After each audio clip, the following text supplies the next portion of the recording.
विभज्यवाद YouTube channel में आपका स्वागत है।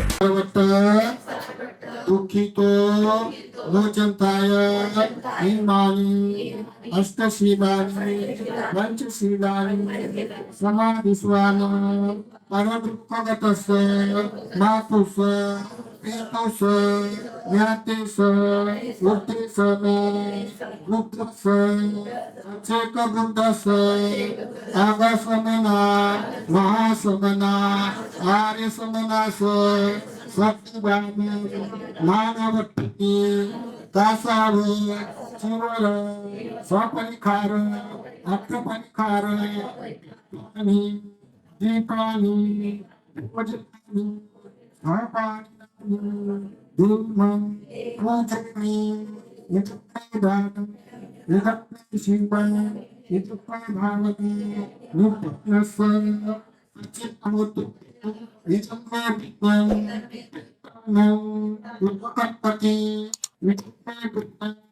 सत्ता सत्यपान सत्ता सत्यपुरुषा सत्यपुरुषा सत्यपिता सत्यनागा सत्ययक्षा सत्यदेवता सत्यहर्या सत्यहर्या सत्य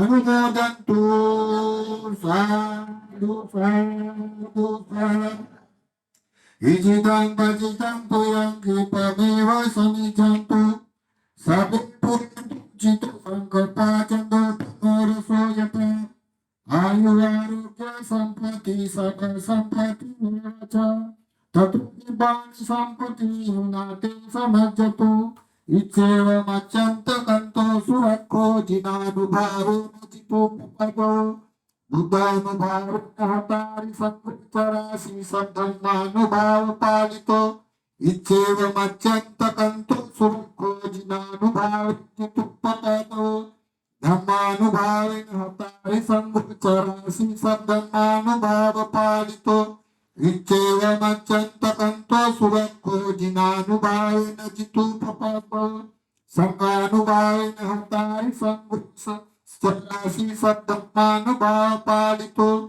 इच्छेव मच्चन्तकन् अग्निशीलच्चन्नि चित्तपापचानो चत्तारो धर्मो वदन्ति आत्मनो सुखं वदन्ति ये आपके सभी संकल्पों पूरे हुए दान पुण्य से आपके ज्ञातेगण निरोगी सुखी रहे। ये दान पुण्य कर्म का सभी सत्व अनुमोदन करे साधु अनुमोदन सुखी हो वंदन करत संकट ब्रह्मरत्न औषधं उत्तमं वरं परिलाभोपशमानं धम्मतेजेन सोत्थिनं नाशन्तु पदवं सभे भया उपासमेन्तु ते साधु साधु साधु। महाकारुणिक स्वामी संबुद्ध लोक और लोक के रहस्य जानने वाले जिन्होंने सद्धर्म प्रकाशित किया हुआ इस सद्धर्म में आर्य श्रावक संघ ब्रह्मचर्य करने वाले इन तीन रत्नों के प्रति शिक्षावंदन करते हुए विद्यमान विहार के भत्ते जी विपस्सी इनके प्रति निब्बान कामना हेतु मंगल कामना करते हैं और जिस करणीय कर्म के कारण नागपुर वासी जो परिवर्तन बाबा साहब के कारण परिवर्तनता रखने वाले जो उपासक उपासिका इन सब के प्रदाता डॉक्टर बाबा साहब अम्बेडकर उनके गुणों का गौरव करते हुए उनके धम्म क्रांति में समर्पित और यह नगर के और शांति नगर के कौशल नगर के सुबेदार नगर के बहुत सारे ऐसे उपासक उपासिका विशेष रूप से धम्म का अनुपालन करने के लिए, जैसे कि संडे दिन ये तो एक धम्म दिन नहीं हो गया सभी राष्ट्रों के लिए, तो ये धर्म दिन को देखते हुए अपने अपने दान धर्म की पारमी पूर्ण करते हुए वर्षवास के स्थिति के काल में अपनी उत्तर उन्नति करने के लिए, उत्कर्ष के लिए दान धर्म करने वाले अपनी जगह जगह से आए हुए हैं। इन सब के प्रति मंगल कामना करते हैं। तो आज का जो बोला गया है, सकतवा धम्म रतनम रोषदम उत्तमं वरम, इसका मतलब होता है सत्कार करने योग्य है धम्म का रतन, यंकिंचिंग रतनन लोके विज्जति विविधा पुटु। यानी इस संसार में जो तीन रत्न है, इस रत्न की ऐसी महानता होती है। इनमें से ये धम्म रत्न की मीमांसा कर रहे हैं। सकतवा धम्म रत्न मतलब सत्कार गुरुकार करने योग्य धम्म का रत्न है। सकतवा धम्म रत्न औषधम उत्तम वरम, जैसे कि उत्तम औषध है, ये दवा है, वरदान है। औषधम उत्तम वरम, वरदान है किसके लिए? जो मनुष्य करणीय कर्म करने के लिए बेसब्री से इंतजार करने वाले हैं। इसके लिए ये धम्म रत्न एक उपकार है, कल्याणकार है। सकतवा धम्म रत्नं औषधं उत्तमं वरम, ये दवा है उनके लिए, जो धम्म मार्ग पे चलने वाले लोग, उसके लिए दवा है। औषधं उत्तमं वरम परिलापस्समानम, जैसे थोड़ा भी उसका परिश्रम करने से, इसका धम्म का थोड़ा भी धम्म का परीक्षण करने से परिलापस्समान धम्म तेजेन स्वपिन, इतना धम्म रतन का इतना तेज है।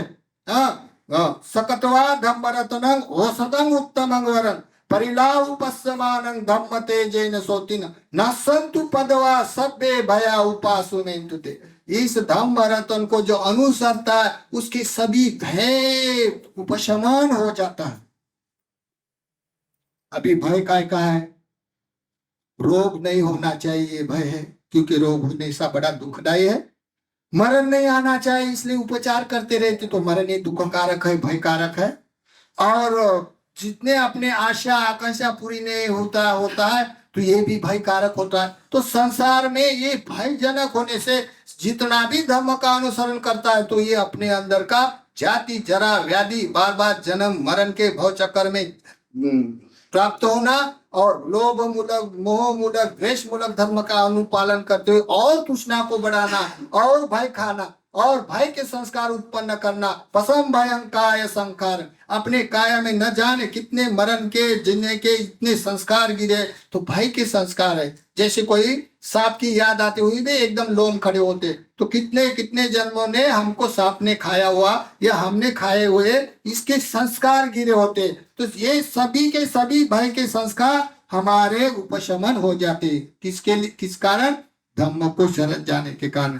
इतना ये दवा है, मनुष्य के लिए औषध है और एक वरदान है ये धम्म रतन। इसलिए धम्म रतन, संघ रतन, बुद्ध रतन की मीमांसा करते हुए अभी धम्म रतन के लिए बोला गया है, उसकी प्रशंसा किया है। धम्म रतन का मतलब ऐसा है। तो धम्म रतन मतलब डॉक्टर बाबा साहेब अम्बेडकर ने जो धम्म दिया हमको, वो धम्म यानी दूसरा कोई नहीं, हमारा स्वभाव है। कुशला धम्म अकुशला धम्म, तुम कौन सा वक्तव्य करते हैं, कुशल करते हैं क्या अकुशल करते हैं, ये तुम्हारे ऊपर निर्भर करता है। तो इसी कारण आज के दिन जो जो लोगों ने दान धर्म में रुचि लेकर अपना वाला उद्देश्य लेके अपना पुण्य चेतना से, वस्तु दान चेतना दान से साथ सभा फूल पानी सब करते हुए दिखा देता, तो धम्म का उसका ये उसको भी एक वरदान होने से वो भी वरदान का फल निश्चित देने वाला होता है। तो जैसे ये वर्षावास का काल है, ये वर्षवास के काल में अन्य अन्य राष्ट्र में सभी जाति धर्म के पंथ के लोग उपासना करते हैं और जहां वहां गुरु शिष्य परंपरा से चातुर्मास करते हैं, वर्षवास करते हैं। तो इस वर्षवास में बहुत सारा लोग उपासना करता है। वैसे उपासना करने से गुरु और शिक्षा देने वाले, शिक्षा लेने वाले, जो मार्ग पर चलने वाले लोग होते हैं, तो वो अनुत्तर अपने उत्तर उन्नति के लिए अपना वाला समर्पण से श्रद्धा भाव से धर्म का अनुसरण करते हैं। तो वर्षवास के काल में एक गांव में उपासक उपासिका गरीब है, उनकी आजीविका अल्प आजीविका है, वो रोज मजदूरी करने वाले हैं कोई राजा के घर में। लेकिन वो दिन उपवास था, जैसे अभी उपोषण का दिन बड़ा महत्व देता है वर्षवास की स्थिति में, तो वो भी दिन उपोषण का था और दोनों पति पत्नी उपोषण करने वाले थे। तो क्या हो गया, उपोषण के दिन वो राजा को लगा क्या मेरा वो काम करने वाला आदमी काम पे जाना चाहिए, और जो जाने वाला जो उपोषण करने वाला जो पति पत्नी थे गरीब थे उसको लगा क्या उपोषण के दिन राजा हमको छुट्टी देगा। लेकिन राजा को पूछने गया वो आदमी, क्या महाराज हम काम पर जाए? तो उन्होंने उल्टा पुल्टा बोला, बोला जाओ मत जाओ। तो ये समझ नहीं पाया, फिर भी वो अपने पत्नी के पास आके बोलता है कोई तो भी मेरा गलत हुआ होगा। अपने पत्नी को पूछता है, हमने बोला क्या आज उपोषण का दिन है, लोग घर को रहता है तो हम लोग काम को जाए क्या नहीं जाए, ऐसे राजा को पूछना। तो राजा ने बोला जाओ नहीं तो मत जाओ, ऐसा बोला। तो क्या करना चाहिए? तो ये पत्नी बोली, बुद्धिमान होके स्त्री जात बोलती है राजा का मतलब है आपको काम पे जाने का, इसी कारण वो अपने वाले वाणी से ऐसे उल्टा पुल्टा बोला है। तो आप लोग जाओ, उपोषण का दिन है तो मैं उपोषण के दिन अपना वाला भोजन वहां खेती में लाता है। देखो, फिर उसने अपना वाला, उसके पति ने अपना हल उठाया, बैल बीन लेके अपने खेत में चला गया, जो नगर सेठी का खेत था वहां खेत में काम करने के लिए गया। अभी देखो दोनों पति पत्नी उपोषण करने वाले हैं और उपोषण का दिन है, तो उसके मन में तो हर्ष होता है, विहार में जाऊंगा, भिक्षु को दान धर्म करूंगा, वंदना करूंगा, लेकिन कर नहीं पाया क्योंकि मालिक ने बोला जाओ करके काम पे। तो ऐसा करते हुए क्या हो गया, वो काम करने के लिए काम कर रहा हो और उसकी पत्नी उपोषण का दिन खाना बना के मैं जल्दी जाऊंगी, उपोषण के दिन पहले 12 बजे के पहले खाना होता है, तो उसने जल्दी फटाफट जो जो बनाना है विशेष विशेष व्यंजन पदार्थ बना लिया है। और वो जो मनुष्य है ना, वो मनुष्य हल लेके चले सवेरे सवेरे आ रहा खेत से, ऐसा खेत में जा रहा था। जाते जाते क्या हो गया, वो जो अपने वाले खांडे पे उसका लकड़ा का हल्का लकड़ा है पहले सामने है, और अपना धीरे धीरे याद करते करते उपोषण के दिन के याद करते करते वो चल रहा है ऐसा खेत की तरफ। उधर से दूर के गांव में एक भिक्षु अपने पायदान से पैदल यात्रा करके चल रहा था। चलत भिक्षुचारी का आ रहा था ये।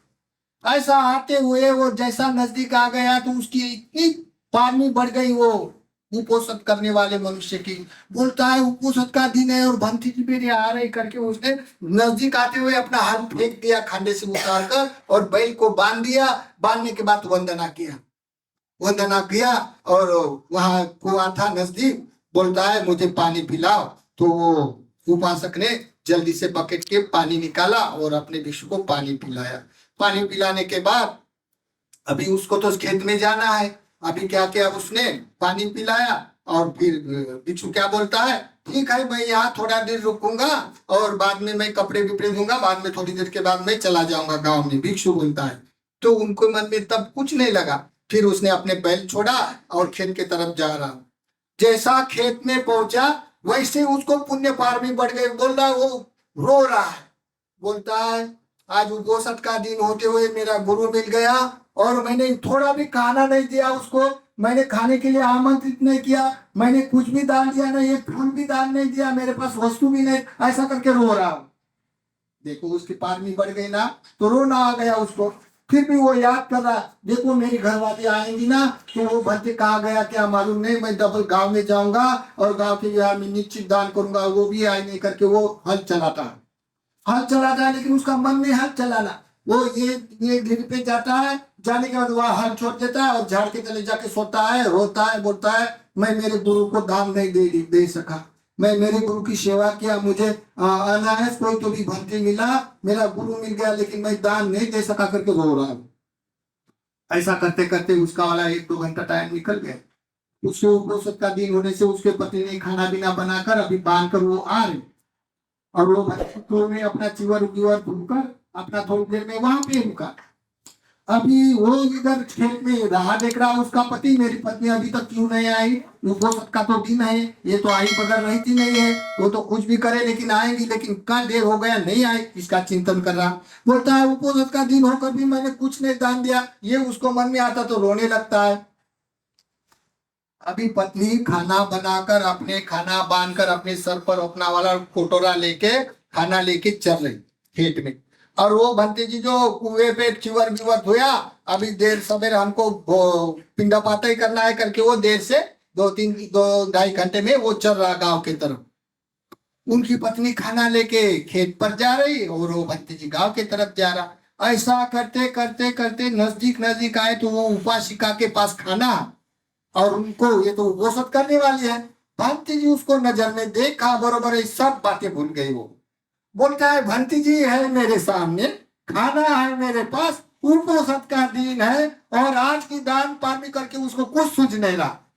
जैसा भंती जी नजदीक आता है वैसे वैसे उसकी चित्त में समाधि स्थित हो रहा, उसका समाधि हो रही, उसको कुछ नहीं सूझ रहा। जैसा भंती जी आया है उसने अपना पात्र अपना वाला बर्तन उतारा और उनको बोला भंती जी मेरा आज का दान भोजन ग्रहण करे। ऐसा बोलकर भंती जी को तो भोजन करने के लिए गांव में ही जाना था। भंती जी ने अपना पात्र खोला, पूरा भोजन उसने डाल दिया, कुछ नहीं मालूम उसको मुझे क्या रखना है और मुझे क्या देना है। पूरा भोजन डाल दिया पात्र में और भंती जी ने इच्छितन प्रचितन करके आशीर्वाद दिया, अनुमोदन दिया। वो आशीर्वाद लेके निहाल हो गए। भंती जी ने भोजन लेके साइड के झाड़ तले चला गया और वो थोड़ी देर होश में आकर बोलता है आज का उपोषण का दिन है, मैंने तो भोजन सब दे दिया और मेरे पास तो अभी 1.5 घंटा टाइम है और मुझे मेरा पति भूखा रहेगा, उपोषण का दिन है करके वो होश में आ गए। गई घर में, उसने घर में अभी क्या करूं क्या ना करूं, तो उन्होंने जल्दी ऐसा सूखा पोहा लाया, थोड़ा दूध लाया और गर्म मिलाकर वो जल्दी भोजन को मिल जाए मेरा पति को करके वो दौड़ के आए। अभी धीरे धीरे नहीं जा रही, दौड़ते जा रहे पति के आस्था लेके, क्या मेरा पति भूखा न रहे, उपोषण का दिन मुझे दोष लगेगा करके। वो पति बेचारा रो रहा, अभी तक नहीं आई है, मेरा गुरु मिल गया, मैंने दान नहीं दिया, ऐसा करके वो रो रहा। और ये देर से ऐसी जा रहे, जाते जाते जैसा उसका सर दिखने लग गया तब उसके मन में मन आ रहा, बोलता अभी तक आ रही घर वाली, अभी मैं तुरंत खाना लेके जाऊंगा घर को और मैं खाना दान करूंगा भंती जी को, ऐसा बोल के वो आतुर हो रहे। ऐसे वो नजदीक आ रही तो उनको लगा क्या मेरा पति मेरे को गुस्सा करेगा देर से आने से, तो वो दूर से बोलते हैं गुस्सा मत करो स्वामी, मैंने ना थोड़ा देर हो गया डबल भोजन बनने के लिए, ये पहले भोजन बना था ना तो जाते हुए बिल्कुल दिखा कि मैंने पहले भोजन दिया था और दूसरा भोजन लाने के लिए देर हो गई, इसी कारण आप गुस्सा ना करें। ऐसा करके जैसा बोला उसने, क्या मैंने जो आने वाले भक्त को बनाया हुआ पहला भोजन दे दिया दान में और मैंने कसा वैसा बना कर लाया हूँ, ऐसा बोले बगैर का। अरे बाबा बोलते तूने भोजन डाल दिया, तो किसको, तो भंती जी को। कौन भंती जी, तो ये कुएं के पास से आ रहा है तो भंती जी, उस भंती जी को दान दिया। ऐसा बोले बगैर उसको समाधि हो गई, उसकी बोली बंद हो गई, वो समाधि में चला गया। थोड़ी देर के बाद बोलता है तूने कितना उपकार किया मुझ पर, देखो मैं कितना समय से रो रहा दान देने के लिए, और मैं न दान दे आज नहीं दान देता तो न जाने मेरी कितना दुर्गति हो जाता, मुझे कुछ नहीं सोचता था, लेकिन आपने मेरे ऊपर बहुत उपकार किया है। ऐसा करके वो पत्नी को पैर छोड़ा, तुमने मेरे को बहुत मदद किया करके। देखो धार्मिक आदमी का ऐसी भावना होती। ऐसा करते करते जो पोहा लाया था दोनों ने थोड़ा थोड़ा खा लिया। खाने के बाद दोनों सोए, थोड़े आराम करने लगे। आराम करने के बाद अभी थोड़ा काम करना पड़ेगा मालिका करके वो उठा। उठने के बाद वो देखता है जमीन की तरफ जहाँ हल था, जो हल चलाने की मोटी उठली हुई थी, उसको देख रहा है उधर। तो बोलता है अपने पत्नी को, देखो रे ये काली मट्टी थी तो, लेकिन अभी वो पीली पीली देख रही मुझे। तो पत्नी बोलती है नहीं स्वामी, ये नींद से उठने से आप में ऐसा दिखता होगा। नहीं चल बोलते नजदीक जाता है तो जो हल से उखड़े हुए जितने मट्टी के ढेले हैं ना, सब सोने के हो गए। कमाल की बात है। तो ये क्या बोलती है, देखो हम लोग ना उपोषण करने वाले हैं, हम तो ये तो राजा का धन है, कोई जमीन में गड़ा हुआ सोना होगा तो सब बाहर आ गया तो हम उसको पहुंचा देंगे, स्वामी उसके ऊपर आप आसक्त ना हो जाना, हम उपोषण करने वाले, हम दूसरी हमारे सिल विनय भंग नहीं करेंगे, हम सिलवान लोग हैं, ये सोना देखकर हमारा मन विचलित ना करे। तो पत्नी बोलता है ये सोना क्या मिट्टी का हमारे लिए क्या है, लेकिन इस मालिक का घर का है, वो मालिक के घर में पहुंचा देगा करके उसने थोड़ा कुछ लिया, 2-4 ढेले लिया, काले मट्टी समझ सोना समझ कर लिया। लेने के बाद वो मालिक के घर में गया और मालिक के पास जाके ये डाल देता है। बोलता है मालिक अपने खेत में हम हल चलाने के लिए गया था, तो हल से ये सब सोना निकल गया आपके खेत का। तो उसको संशय आ गया, बोलता है सोना निकलने के बाद कोई मालिक के पास दे देगा, वो तो पहले अपने घर में ले जाएगा। तो बोलता है तूने कितना लेके गया? बोलते हैं मालिक हम लोग गरीब है जरूर, लेकिन हम कुपोषण करने वाले हैं, हम चोरी नहीं करते, आपको तो पता है। ऐसा बोलने से वो एकदम समर्पित हो गया वो नौकरों के प्रति। बोलता है ये बहुत बलवान आदमी है, शिलवान आदमी है, उसने सोना भी लाया। बोलता है कितना और है? तो बोलता है बहुत सारा खेती सोने का है। तो वो 10-20 आदमी गाड़ियां लेके भेजता है, जाओ रे जितना सोना होगा उठा के लेके आ जाओ। फिर वो गांव के लोग चले जाता है। चले जाने के बाद जब वो उठाने लगता है ऐसा सोना समझकर, तो पूरा काली माटी बन जाता है। उठाने लगता है काली माटी बन जाता है। वापिस आते हैं लोग, बोलता है सोना तो दिखता है महाराज। मालिक को बोलता है जो गए हुए लोग, सोना तो दिखता है लेकिन हाथ लगाने से मट्टी बन जाता है। ओ ये तो बड़ा महानुभाव है। मालिक क्या बोलता है, ये कुपोषण करने वाले का महानुभाव होगा, महाबल होगा, उसका उसके कारण हुआ होगा सोना। तो तुम ऐसा करो, बोलते ये जो उठाने जाएंगे ना, बोलते तुम ढेला, तब ऐसा बोलो का जो उपोषण करने वाला है ना उसके बल से ये सोना हुआ, तो सोना ही रहेगा, ऐसा बोलो। बोलते अगर उसके पुण्य से हुआ होगा तो जाते हैं 2-4 और वापिस, और ऐसा बोलते हैं ये सोने की मिट्टी है ना, तो ये उपोषण करने वाले के बल से सोना हो गया, तो ये सोने की रहेंगे उसके बल के कारण। ऐसा बोल के वो हाथ लगाते तो सोना सोना ही रहता है, मिट्टी नहीं बनती है। ऐसा लेके आ गया पूरा सोना। तब राजा को बोलता है अरे ऐसा क्या था, ऐसा आपने बोला था? बोलते हाँ ऐसा बोलने से मिट्टी नहीं होती। बोले अगर ऐसा नहीं बोला तो मिट्टी बन जाती। देखो बोलते उपोषण करने वाले का कितना कमाल है, कितना बल है, कितना समर्पण है धर्म के प्रति। ऐसा करते उसको घर से बुलाया और उसके पैर पकड़े वो राजा ने। बोलता है निश्चित तुम गरीब है मेरे से, लेकिन आप बहुत पुण्यवान है, धनवान है। और बोलता है मेरे पास भी धन है कोयले, और भी ये धन आपके बल से मेरे खेत का होने से, तो तू अपना हिस्सा ले ले। तो बोलता है हम लोगों को सोने का कोई काम नहीं होता है, हम पोषण करने वाले, जीवन भर हम पुण्य कर्म करने वाले, हमको नहीं चाहे सोना। तो बोलता है अरे बाबू तेरा बेटा है, मेरे घर मेरी लड़की है, मेरी लड़की तेरे बेटे को दे दूंगी, तो तू समधी बन जा।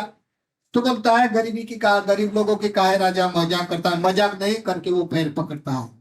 बोलता है मुझे बहुत धनवान समधी मिल जाएगा, लेकिन तेरे जैसा देवता उपोषण करने वाले लोग नहीं मिलेंगे करके रो रहा हो राजा उसके पैर पकड़कर। तब उसकी अपनी वाली पुत्री उसके बेटे को देकर समधी बन गया, और ये धन के कारण वो राजा भी उपोषण करने वाला, और ये उपासक उपासिका भी उपोषण करते करते अपना जीवन यापन करते हुए भिक्षुनिया होकर अपने वाला उत्थान साध लिया। तो देखो मतलब इतना है, जो लोग उपोषण करते हैं, गोपालक उपोषण, निर्ग्रंथ उपोषण, आर्य उपोषण, जो लोग आर्य उपोषण में प्रतिष्ठित होते हैं उनका विशेष उपोषण होता है, तो विशेष बल भी होता है। विशेष बल से ये लोक में परलोक में भी ये सुख कारक ही अनुभव करते हैं, और लोकत्रिक धर्म से वो अनुपालन करते हुए ये धम्म रतन का रस पान करते हुए सब रसंग धम्म रसंग गिनाती निपान जैसा रस का आस्वाद ये जन्म में प्राप्त करते हैं। तो इसी कारण आज जे लोग शांति नगर के, कौशल्या नगर के, सुबेदार नगर के, या अपने यहाँ बिहारवासी बिहार के नगर के गेड़ा बाबा, ये सब के सब ने जितना भी आज दान दिया है, और आज का विशेष जो उपोषण करते हैं लोग, उपोषण करने वाले की 3 महीना वर्षवास में है, तो वर्षवास के काल में जहाँ जहाँ भी कोई वहाँ लोग जाते हैं, किधर जंगल में रहता है, कोई किधर के पास जाता है, ऐसे जाकर अपना वाला पुण्य संचित करते हैं। तो इनके भी पुण्य से उनके नातेगण निरोगी सुखी रहे, और इनके पुण्य से उनके सभी संकल्प पूरे हुए, और इनके पुण्य से सभी सत्व, उनके पुण्य का सभी सत्व अनुमोदन करें। साधु साधु साधु।